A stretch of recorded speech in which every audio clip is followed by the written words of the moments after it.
السلام علیکم ورحمۃ اللہ وبرکاتہ۔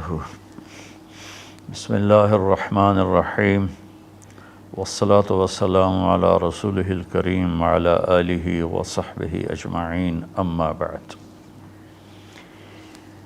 میرے محترم بھائیوں، بہنوں، دوستوں، بچوں، بچیوں، رمضان کی برکتیں اللہ تعالی ہم سب کو نصیب فرمائے۔ اب تو جاتا ہوا رمضان ہے۔ ایک مرتبہ اللہ کے نبی صلی اللہ علیہ وسلم اپنے صحابہ سے فرما رہے تھے کہ بنی اسرائیل میں 4 انبیاء تھے جنہوں نے 80 سال اللہ کے راستے میں جہاد کیا۔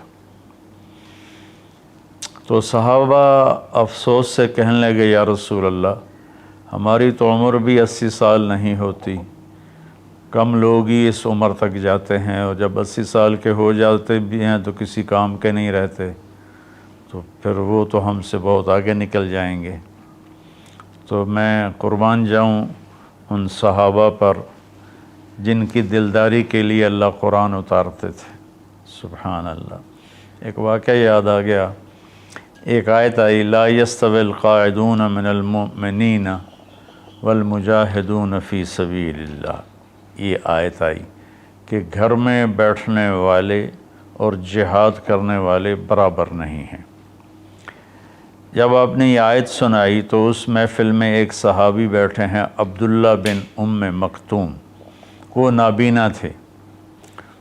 وہ کہنے لگے، یا رسول اللہ، میں تو جہاد کے قابل ہی نہیں ہوں، تو آپ کا رب کہہ رہا ہے کہ گھر میں بیٹھنے والے اور جہاد کرنے والے برابر نہیں، تو مجھے تو اندھا اللہ نے بنایا، تو میں اس نعمت سے محروم ہو گیا، تو میرے لیے کوئی گنجائش نہیں ہے۔ تو سبحان اللہ، جبریل دوبارہ واپس آئے ایک لفظ لے کر، پورا جملہ نہیں، صرف ایک لفظ۔ پہلے آیت اتری، لا یستوی القاعدون من المؤمنین والمجاہدون فی سبیل اللہ۔ تو ابھی عبداللہ بن ام مکتوم کی فریاد ختم ہوئی کہ جبریل اتر آیا کہ یا رسول اللہ، اللہ فرما رہے ہیں، اب اس آیت کو یوں پڑھا جائے، لا یستوی القاعدون من المؤمنین غیر اولی الضرر والمجاہدون فی سبیل اللہ، کہ جو لوگ گھر میں بیٹھے ہوئے ہیں اور ان کو کوئی عذر نہیں ہے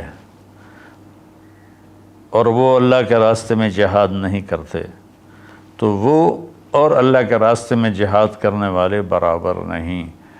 ہاں، جن کو عذر ہے اور وہ اس عذر کی وجہ سے نہیں جا سکتے، تو ان کے لیے اتنا ہی اجر ہے جتنا اللہ کے راستے میں جہاد کرنے والوں کا اجر ہے۔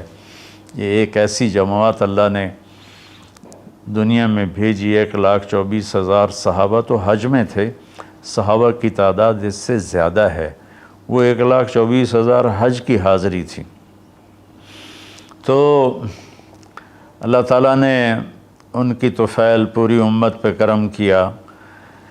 جب وہ غمگین ہوئے کہ ہم تو 80 سال جیتے بھی نہیں، تو ہم ان کے برابر کیسے ہوں گے، تو جبریل آ گئے، یا رسول اللہ، اپنی امت کو ایک خوشخبری دیجیے، انا انزلناہ فی لیلۃ القدر وما ادراک ما لیلۃ القدر لیلۃ القدر خیر من 1000 شہر تنزل الملائکۃ والروح فیہا باذن ربہم من کل امر سلام ہی حتی مطلع الفجر۔ سبحان اللہ۔ اللہ تعالیٰ نے فرمایا کہ ہم نے قرآن کو لیلۃ القدر میں اتارا۔ آپ پر جو وحی آئی، جس وقت آپ کی عمر 40 سال اور 6 مہینے اور 10 دن تھی۔ یہ 40 سال 6 ماہ 10 دن ہیں چاند کے سسٹم کے لحاظ سے، محرم، صفر، ربیع الاول۔ انگریزی مہینوں کے لحاظ سے آپ کی عمر اس سے بھی کم تھی۔ تو جبریل آئے پیر کی رات غار حرا میں 21 رمضان کہ یا رسول اللہ نے آپ کو نبی بنایا۔ پھر وہ روایت الگ ہے، خیر۔ تو اللہ تعالیٰ نے یہ آیت اتاری کہ ہم نے قرآن کو اتارا لیلۃ القدر میں۔ پھر اللہ کہتا ہے وما ادراک ما لیلۃ القدر، تمہیں کوئی خبر بھی ہے کہ لیلۃ القدر کیا ہے؟ پھر اللہ نے خود جواب دیا لیلۃ القدر خیر من الف شہر، لیلۃ القدر ایک مہینوں کی بندگی سے زیادہ اجر رکھتی ہے۔ ایک رات عبادت کرو تو 1000 مہینوں سے اس کا اجر زیادہ ہے، 83 سال سے بھی اوپر چلا گیا۔ پھر اللہ نے دوبارہ فرمایا کہ لیلۃ القدر کیا ہے؟ تنزل الملائکۃ، اس میں فرشتے اترتے ہیں، والروح، جبریل اترتا ہے، فیہا من کل امر سلام ہی حتی مطلع الفجر، اور یہ فجر کی طلوع فجر تک یہ رات اپنی برکتوں کے ساتھ رہتی ہے۔ اب اللہ تعالیٰ نے لفظ قدر کے جتنے مطلب تھے نا، سب کا احاطہ کیا ہے اس چھوٹی سی صورت میں۔ انا انزلناہ فی لیلۃ القدر، ہم نے اس کو لیلۃ القدر میں اتارا۔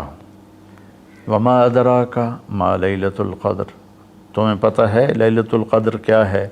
تو قدر کا معنی قیمت بھی ہوتا ہے، تو اللہ نے کہا لیلۃ القدر خیر من الف شہر، کہ اس کی قیمت 1000 مہینوں سے بھی زیادہ ہے۔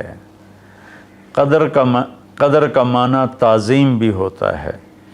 تو اللہ تعالیٰ نے اگلے میں یہ ارشاد فرمایا کہ یہ ایسی تعظیم والی رات ہے کہ جبریل بھی آتا ہے زمین پر اور فرشتے بھی آتے ہیں زمین پر۔ قدر کا ایک معنی تنگی بھی ہوتا ہے، فقدر علیہ رزقہ فیقول ربی اہانن، تو اللہ تعالیٰ اسی میں یہ فرما رہے ہیں کہ اس رات زمین پر اتنے فرشتے اترتے ہیں کہ زمین تنگ پڑ جاتی ہے، تنگ پڑ جاتی ہے۔ اور قدر کا معنی پیمائش بھی ہوتا ہے، تو اللہ تعالیٰ نے کہا سلام ہی حتی مطلع الفجر، اس رات کی لمبائی چوڑائی کیا ہے؟ سورج ڈوبنے سے اس کی رحمتیں شروع ہوتی ہیں اور فجر کے طلوع ہونے تک اس کی رحمتیں باقی رہتی ہیں۔ اس طرح قدر کے لفظ کے ہر معنی کو اللہ نے انتہائی خوبصورتی کے ساتھ اس چھوٹی سی صورت میں بیان فرمایا۔ تو اللہ تعالیٰ نے ہمیں اتنی ہمارے ساتھ مہربانی فرمائی کہ ہم اگر ایک رات جاگ لیں تو ہم 83 سال کی بندگی سے زیادہ اجر پا سکتے ہیں، لیکن اللہ نے اس کو چھپا دیا۔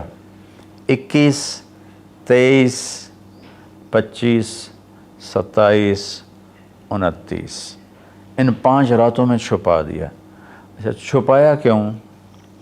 کہ اگر اللہ تعالیٰ بتا دیتے کہ فلاں رات ہے، اور اللہ کو تو پتہ تھا کہ آگے آنے والی امت غافل ہوگی، تو متعین ہونے کے بعد پھر کوئی غافل ہوتا، نافرمانی کرتا، کوئی برا کام کرتا تو پوری امت پر عذاب آ سکتا تھا۔